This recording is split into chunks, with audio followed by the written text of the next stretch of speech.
Many people find traveling a magical experience, an enriching, deeply engaging part of their lives worth saving for, spending big time on, and even accepting calculated risks to enjoy. What is it about travel that is so special? What is the secret behind our devotion to it? Is there a way to access the benefits of travel even when, for financial or other reasons, we can't do it? The wonder and stimulation of travel derives from, believe it or not, disconnection with our everyday, mundane, loop tape-style thoughts, the stuff filling our heads in our routine lives. When we take ourselves physically out of our routines, to some faraway place or particularly a new or drastically different culture, our minds get pleasantly shocked into a kind of neutral gear.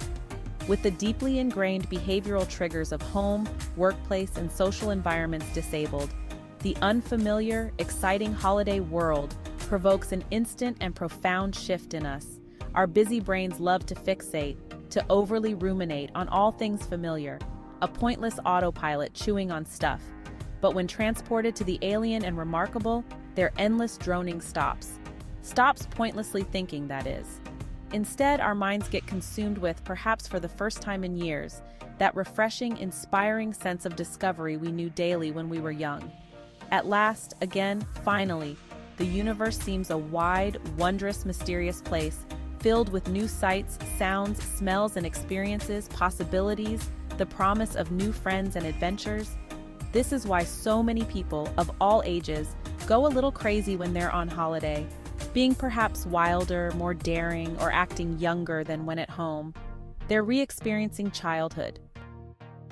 But the truth is, we can access at least some of that astonishment and first-time joy without forking out for that flight to Bali, cruise across the Pacific, or diving package in the Maldives.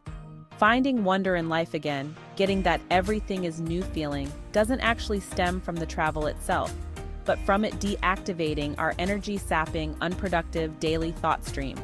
That's something we can learn to do in our home environment. Firstly, by becoming aware of just how much of our thought life is repetitious, pointless, basically just a never-challenged bad habit. Most people live this way, suffering self-generated mental and emotional stress that could actually be avoided because they've never stumbled on a liberating truth. You are not your mind. Your mind is a tool, the most amazing organic computer on Earth, but it is there to serve you when and as you need it, not to wear you out by jabbering in endless, often negative repetition. Examine your thoughts and recognize that the real you is not that often fruitless mental static.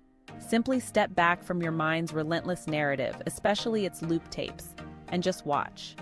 Watching is the second step, which leads to increased awareness over time, and the ability to abandon or calmly dismiss those patterns you progressively identify as worthless and wearying. This is why the philosopher Jean-Paul Sartre made an observation to the effect that the I that thinks is not actually me, because our higher, wiser, truest self is not our mind's daily chatter. Finally, find a practice that suits you, perhaps meditation, physical yoga, tai chi, walking amongst nature, practicing breath awareness, which supports your mental decoupling without travel.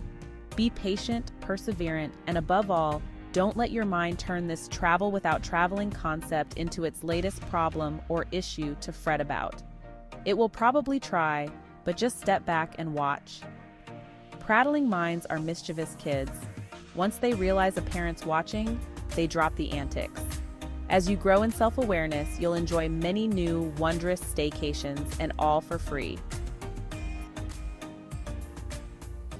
If you found our inaugural episode helpful and feel that you'd especially benefit from insights on how to sustain wellness in a city environment, then check out the practical tips in Episode 4.